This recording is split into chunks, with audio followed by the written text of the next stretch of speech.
Pessoal, continuando aqui, então, o Jornal da Fora, agradeço todos os superchats. Tem um superchat aqui da Julieta Aires. Está na lei que a simples tentativa constitui crime.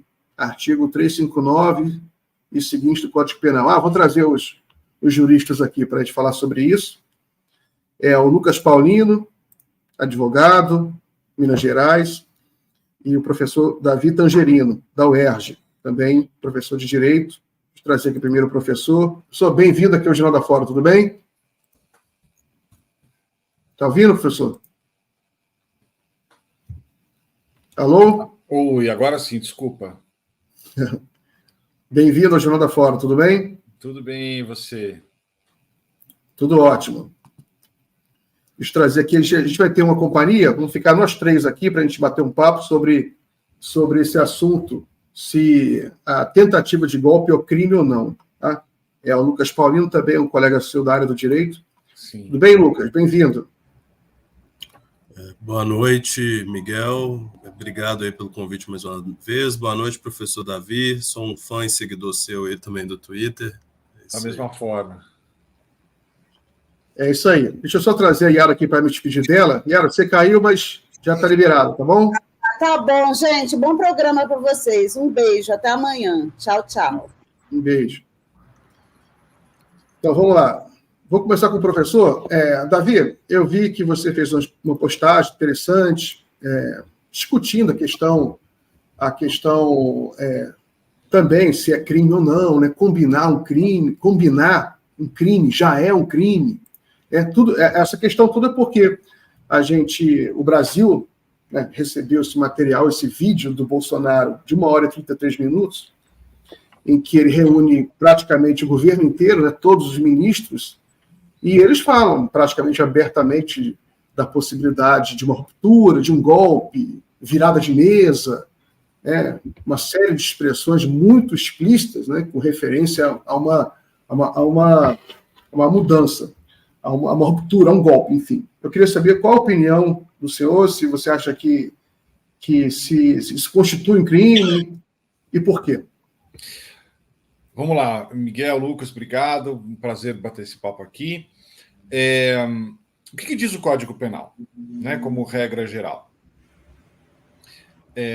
O ajuste, ou seja, o combinar um crime, ou a determinação, você mandar alguém cometer um crime, não é punido se o crime não é ao menos tentado. É isso que está lá no artigo 31 do Código Penal. Tá? O que nós temos nesse vídeo? Né? Nós temos uma combinação de determinação ou ajuste. Né? Porque quando nós reunimos a conversa toda, né, existe ali uma determinação do presidente da República para que os envolvidos ali se envolver, ficou meio repetitivo aqui, né? Os presentes nessa reunião, que eram todos ministros ou tinham status de ministro, se engajassem ativamente e nisso que recebeu alguns nomes naquela reunião, virada de mesa, etc. Né? Se a gente descobrisse esse vídeo, se eu não me engano, ele é de 5 de julho, né? Se a gente descobrisse esse vídeo dia 6 de julho, nós ainda não saberíamos se ele era crime ou não, se ele era punível ou não. Por quê? Porque o Código Penal diz que o ajuste e a determinação só são puníveis se o crime chega ao menos a ser tentado. Só que nós descobrimos esse vídeo aí 8 meses depois. E nós, a essa altura do campeonato, podemos verificar que diversos atores, talvez todos, seguiram a determinação do Bolsonaro e tomaram providências rumo a essa virada de mesa. Cada um dentro da sua atribuição. Então você vai ter lá na comunicação a propagação do descrédito das urnas, né? Ou a suspeição dos ministros. Você vai ter, no campo das relações exteriores, a malfadada reunião com os embaixadores, etc. você vai ver a Polícia Rodoviária Federal fazendo bloqueio de eleitores, sobretudo no Nordeste. Você vai ver o núcleo jurídico produzir uma minuta de intervenção no TSE, o afastamento do Alexandre de Moraes. Né? Você tem lá o Heleno falando de uma BIM paralela, infiltrando-se em campanhas de adversários. Ou seja, aquele ajuste, aquela determinação foi colocada em curso ao longo do tempo. Né? Alguns analistas têm dito o seguinte, contrariamente ao que eu estou dizendo aqui. Não dá para estabelecer um nexo ainda, não dá para estabelecer um nexo de causalidade entre essa reunião do 5 de julho e o 8 de janeiro. E é uma verdade, né? Que não dá para estabelecer esse nexo de causalidade. Mas qual que é a armadilha aqui? O golpe não era o 8 de janeiro. O golpe não era necessariamente o 8 de janeiro. Essa não era a única forma ou a primeira forma de implementar o golpe. A essa altura do campeonato, eu arriscaria dizer que o 8 de janeiro era a 10ª alternativa. O último plano, talvez, o último respiro da tentativa golpista. Né? Porque se tivesse havido intervenção no TSE, não precisava do 8 de janeiro. Né? Se os bloqueios do Nordeste tivessem sido mais efetivos, ele teria ganhado no tapetão, não precisava do 8 de janeiro. Né? Portanto, eu não vejo que seja preciso vincular o golpe à depredação da Praça dos Três Poderes, como aconteceu dia 8. Então, fiz uma longa fala aqui, vocês me desculpem, mas agora, então, respondendo objetivamente a sua pergunta. Há clara determinação e ajuste entre os presentes de 5 de julho e há claramente medidas decorrentes dessa determinação e desse ajuste nos meses subsequentes, o ultimado em 8 de janeiro, né, tendentes a virar a mesa. Dava para virar a mesa sem violência ou grave ameaça? Não dava. A única hipótese que a gente poderia pensar, muito teoricamente, seria corromper todos os ministros do TSE, todos os ministros do STF, né? Corrupção. A maioria do Congresso, a maioria do Senado. E ainda assim não dava para garantir que ia ter violência ou grave ameaça, porque os 51% de eleitores do Lula provavelmente iam tomar as ruas contra esse tapetão. Ou seja, porque tem a outra turma falando, não, mas ali ninguém está falando em violência. Né?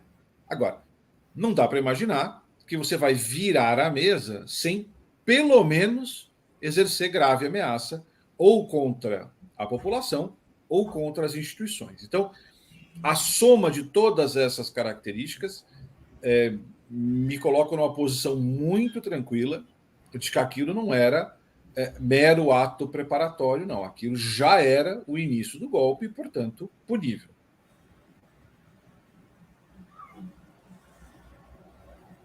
Muito bem.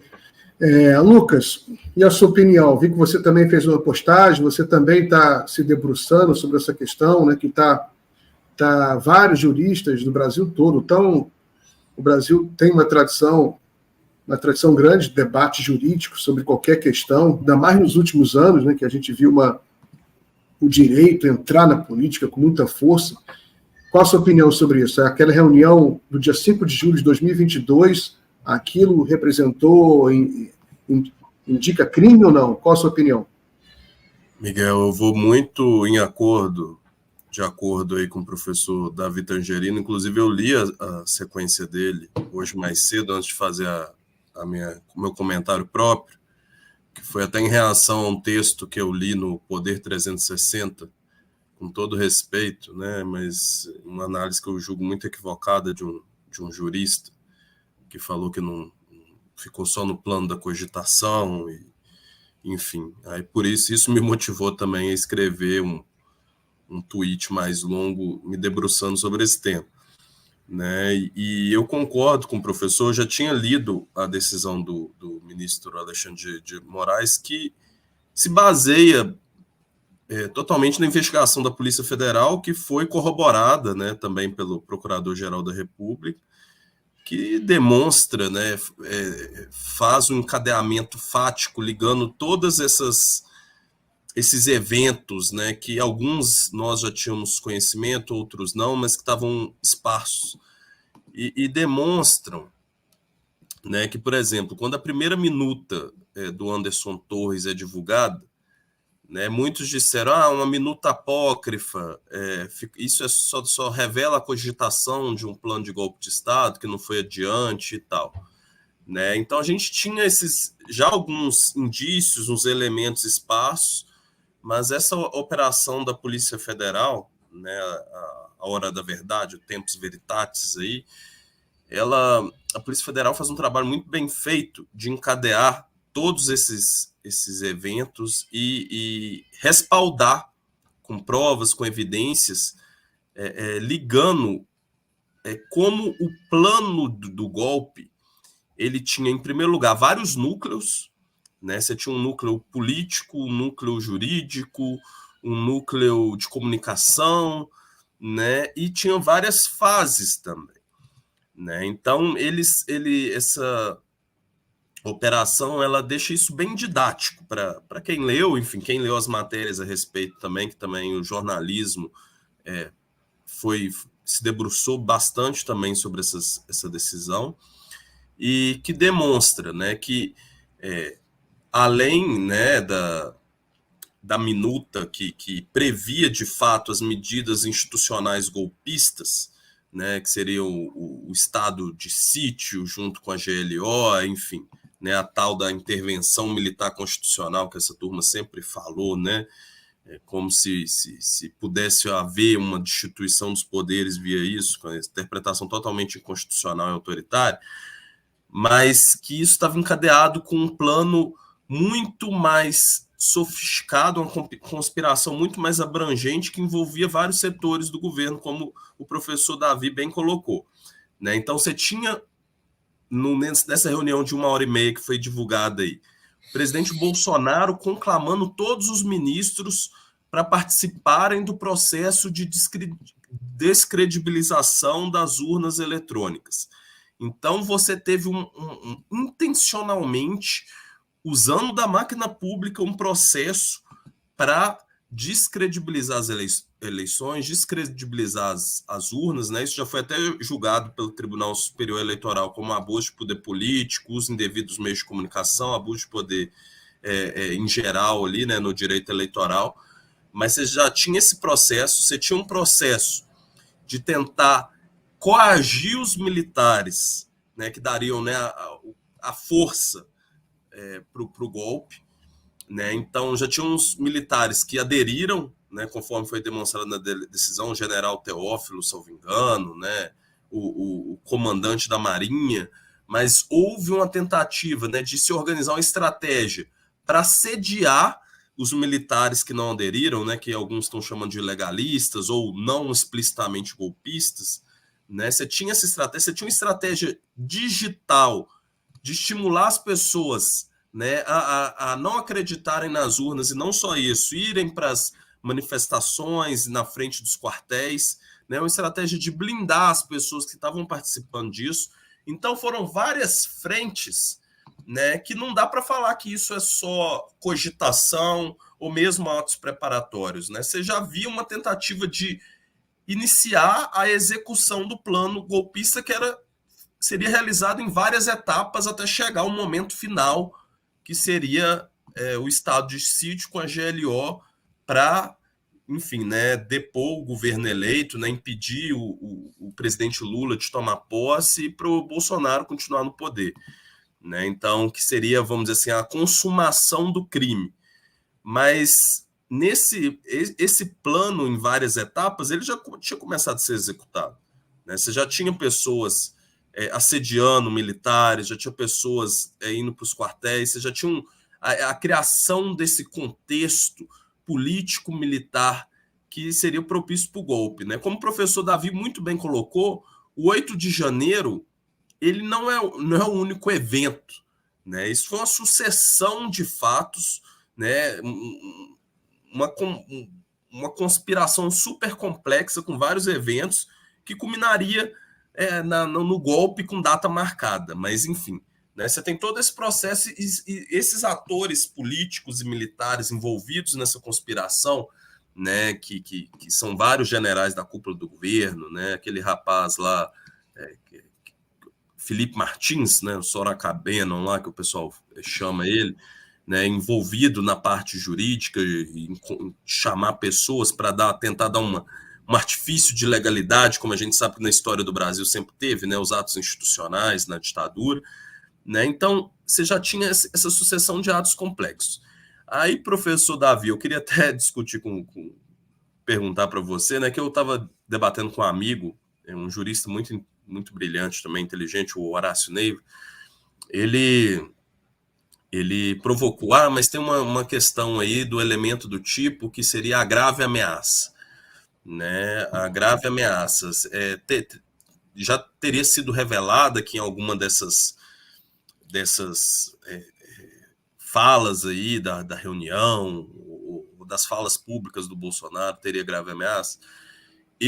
Assim, né, eu não sou especialista em direito penal, minha área é mais constitucional, mas quando eu vejo o Heleno falando em virada de mesa explicitamente na reunião, né, isso aí, para mim, é explícito, né, sem contar as várias vezes que eles tentaram sabotar as eleições com relatórios de Forças Armadas, né, isso é outra coisa também, né, que a gente muitas vezes esquece que as Forças Armadas foram mobilizadas, né, e tem até uma crítica que o próprio Bolsonaro faz ao Barroso, que o Barroso, por ingenuidade, né, de tentar conciliar, convocou as Forças Armadas, mas as Forças Armadas, sob orientação do presidente, produziu um relatório para desestabilizar as eleições, né, o general Paulo Sérgio Nogueira, né, eu, inclusive, junto com alguns amigos advogados, a gente entrou com um pedido de impeachment contra ele, né, que ele, enfim, né, inclusive mudou o relatório para agradar o que o pessoal do Bolsonaro queria. Eu fico pensando, né, se essa própria tentativa, né, de sabotar, desestabilizar as eleições não configuraria uma grave ameaça, ou essas falas, né, a virada de mesa, ato de força, que é o que eu vi algumas pessoas contestando, né, mas é difícil pensar numa espécie de golpe de Estado sem ter uma grave ameaça, né? Mas, enfim. A gente tem que ter sempre cuidado com as comparações, as analogias, né? Mas se eu digo assim, Lucas, mate o Miguel, você vai lá e mata o Miguel, e depois eu falo assim, nossa, mas você usou de violência para matar, né? Eu só mandei matar, não mandei ser violento. Quem ouvisse esse diálogo não ia entender nada, ia achar que o sujeito é louco. Porque para matar alguém, né, algum grau de violência tem que ser empregado. Né? Bem verdade que poderia ser um meio escondido, um veneno, daí, porque essas comparações são sempre complicadas. Né? Mas nesse caso aqui, não tem como você virar a mesa, você melar uma eleição, né? Você impedir a posse de um presidente eleito sem, ao menos, exercer grave ameaça contra o judiciário. Né? Esse era o elemento mínimo da equação. O TSE ia apurar. Então, vamos imaginar o seguinte: você não usou violência ou grave ameaça para que ocorresse a eleição. Ela aconteceu. E aí o pleito foi como foi. Né? Como é que você impediria a diplomação e posse do presidente? Ou bem pressionando o TSE, né? Ou bem colocando as Forças Armadas na rua e impedindo fisicamente que o ato acontecesse. É grave ameaça. Né?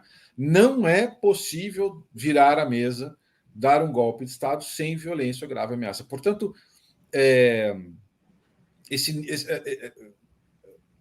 esse tipo de conjectura, na minha opinião, não para em pé. Né? Quando você sabe que para atingir aquele objetivo, né?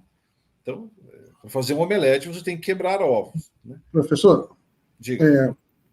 Lembrando, eu assisti essa reunião a reunião golpista, né, dia Sim. 5 de julho. Né? É uma coisa assim, aquilo é uma aula de golpismo. Né? Aquilo é sensacional do ponto de vista da sociologia do golpe. Né? Alguém que escreveu um livro sobre a sociologia do golpe começa escrevendo sobre essa reunião. Por exemplo, eles dão por certo, Bolsonaro dá por certo que o judiciário, que o TSE vai promover uma fraude. Né? Ele dá por certo. Ele afirma categoricamente, alguém acha que não vai ter fraude? Levanta a mão aí. Né? Ainda dá essa coisa de chefão, né? De chefão da máfia. Né? Aí imagina quem levantasse a mão. Quem não concorda, quem acha que e todo mundo está no jogo. Né? A conspiração envolve praticamente todos os ministros do TSE e do STF. Dá por certo. Só essa ponderação. Eu queria trazer também algumas notícias aqui, só para enriquecer o nosso debate, ilustrar o nosso debate. Tem aqui uma postagem, são alguns prints da mídia de agora, só para dar um gostinho de atualidade do que está sendo discutido agora mesmo na imprensa sobre esse assunto. Coloca aí o da Basília Rodrigues, que ela publicou agora há pouco, que era da CNN Brasil, que é também um assunto que eu queria a opinião de vocês. Né? A defesa do coronel preso, o Marcelo Câmara, pede para o STF tirar Alexandre de Moraes do caso.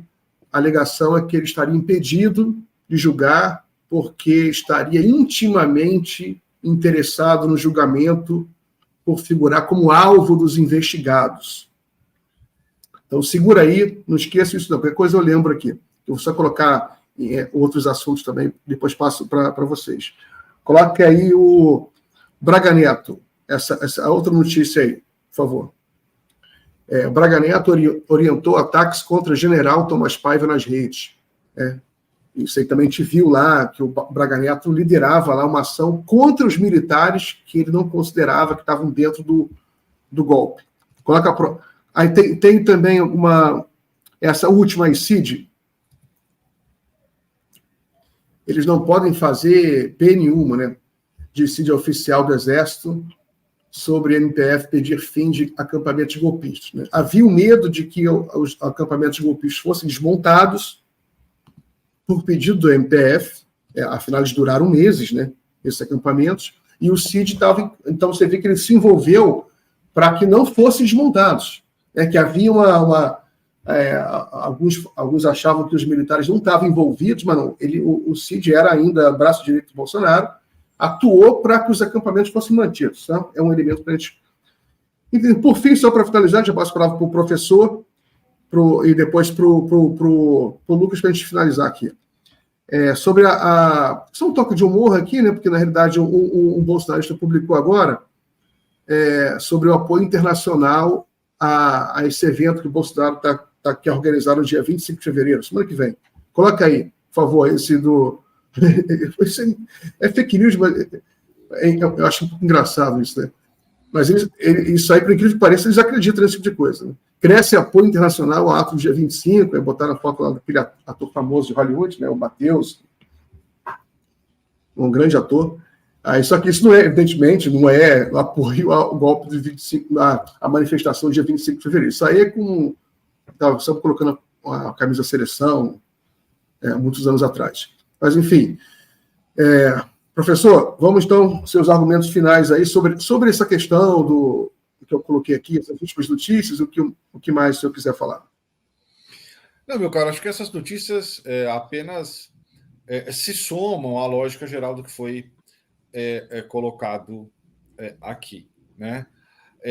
Apenas que estou bastante curioso por esse ato do dia 25. Né? O Bolsonaro tem uma longa tradição de não seguir o script, falar mais do que deve, se empolgar, né? E se houver uma presença importante, e é razoável esperar que haja uma presença importante, né? talvez ele dê o mole, né, ele forneça os elementos finais para uma prisão preventiva. Né? Esse é um tema que a gente acabou não falando aqui. Né? Ao dizer que eu entendo que há elementos suficientes, por exemplo, para a PGR oferecer uma denúncia contra o Bolsonaro. Né? Tenho dúvida se já seria suficiente para a condenação, mas para o oferecimento da denúncia eu não tenho dúvida. Né? E para uma prisão preventiva, eu entendo que não. Né? A prisão preventiva, na minha opinião, requer fatos contemporâneos. Né? Ou do cometimento do crime em si, ou de fatos que sejam tendentes a frustrar a apuração do crime. Então, coação de testemunha, destruição de documento, etc. E por que eu estou fazendo uma articulação com o dia 25? Né? Porque se houver uma incitação popular, né, contra os poderes instituídos, então isso poderá ser a chave para uma preventiva contra o Bolsonaro. Então, o dia 25 pode ser uma grande armadilha para o bolsonarismo. Né? E nós vamos ter que estar prontos para uma quantidade expressiva de pessoas na rua. Né? 25%, 30%, sei lá, dos eleitores são bolsonaristas raiz. É muita gente. Lucas, considerações finais, o que você achou dessas notícias aí? A do Braga Neto, né, já reforça o que estava na operação, né, que ele já estava trabalhando para intimidar, né, ele saiu o diálogo, né, que ele ofendeu o Freire Gomes, né, e falou que ia botar carga contra ele, né, e o Freire Gomes a gente viu que foi talvez a peça-chave, né, em negar a participação do Exército na conspiração golpista, né, e um dos motivos, né, acho que saiu na notícia na época da embaixada, que acho que a embaixada americana estava conversando também, é porque eles sabiam que não ia ter apoio internacional e que também os comandantes das regiões, né, por exemplo, Thomas Paiva, se não me engano, era do Sudeste, da parte do comando do Sudeste, ele era um dos que apresentava resistência, entre outros generais, né, do alto comando. Então, Freire Gomes, ele sabia que teria resistência, que teria divisão nas Forças Armadas, que não teria apoio nem interno, nem internacional, e que já havia essa tentativa de intimidação, assédio contra esses militares. Então, esse talvez seja um dos pontos centrais aí para mostrar que, como o professor bem falou, dessa questão da execução já em andamento da tentativa do golpe de Estado, né?